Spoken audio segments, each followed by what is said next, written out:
Bismillahirrahmanirrahim. Assalamualaikum warahmatullahi wabarakatuh.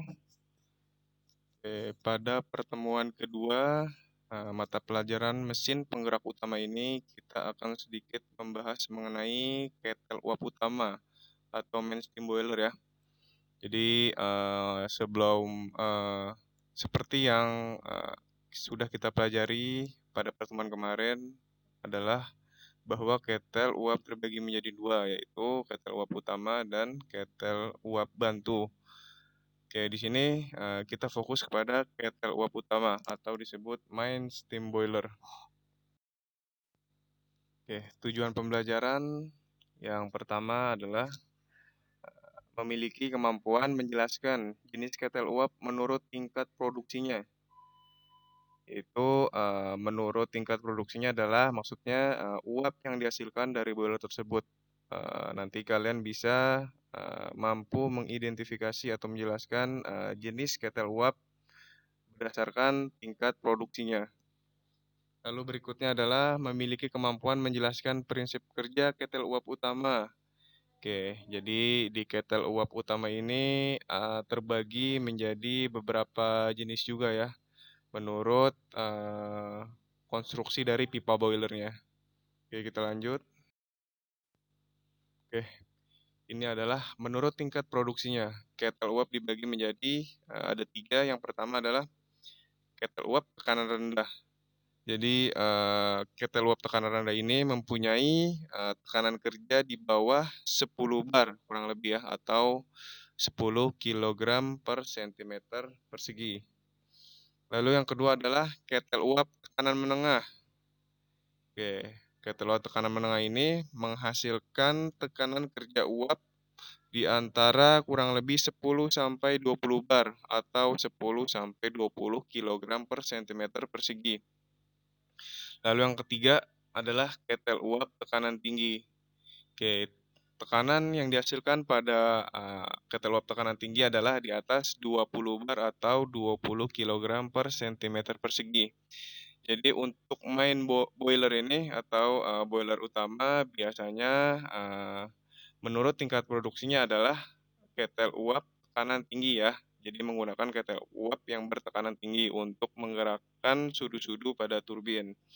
Sementara untuk ketel uap bantu, untuk pesawat bantu biasanya menggunakan tekanan yang rendah sampai yang menengah.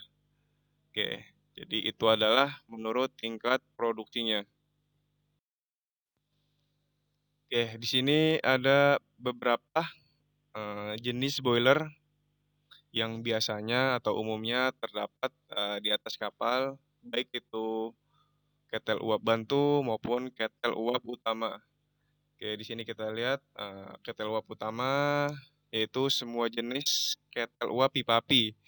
Ya, kenapa semua jenis ketel uap pipa api? Seperti yang kita pelajari pada materi sebelumnya bahwa pipa api menghasilkan tekanan yang tidak terlalu tinggi atau menurut tingkat produksinya adalah dalam kategori rendah dan menengah ya atau sedang ya.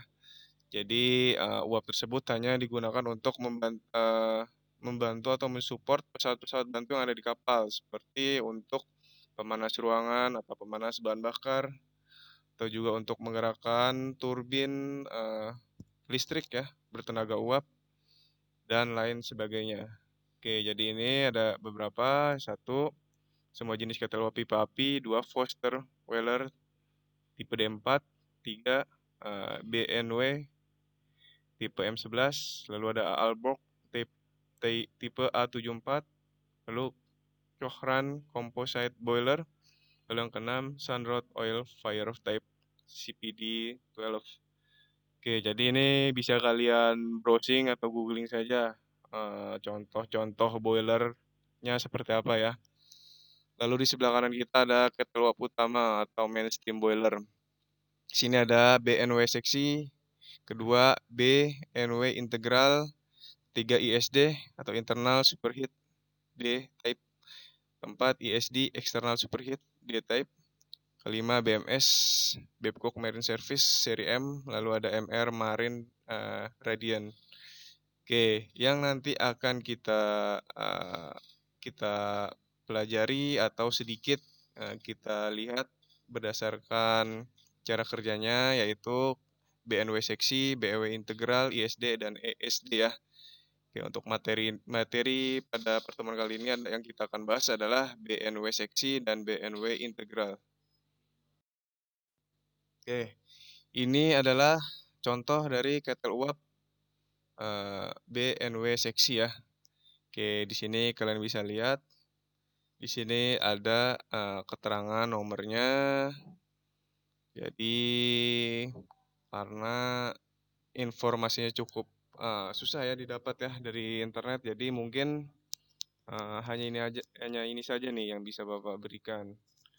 Oke, di sini ada alirannya. Kenapa BNW seksi? Karena eh, pipa pipa boilernya itu pipa airnya yang ada dalam boiler itu posisinya dia horizontal ya.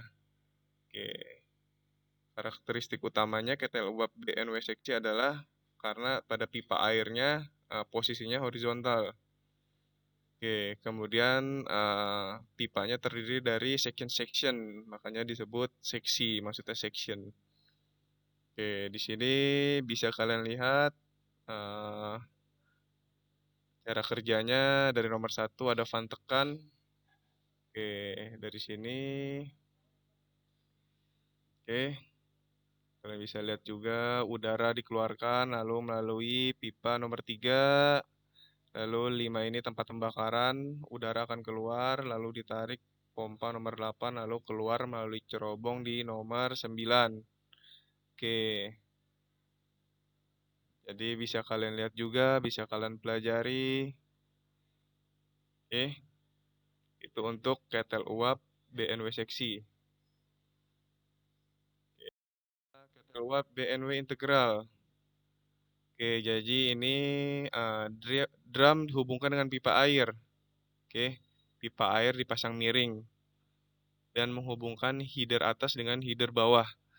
Jadi ketel uap BNW integral ini bedanya dengan seksi adalah kalau di integral pipa airnya dia miring ya kalau di integral ini. Sedangkan kalau di BNW seksi ini dia horizontal. Oke, kemudian kita lanjut lagi. Air bersirkulasi dari drum ke header.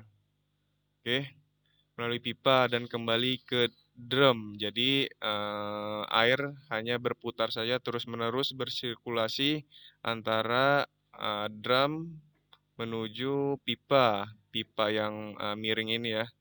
Jadi nanti terus bersirkulasi kemudian akan menghasilkan uap.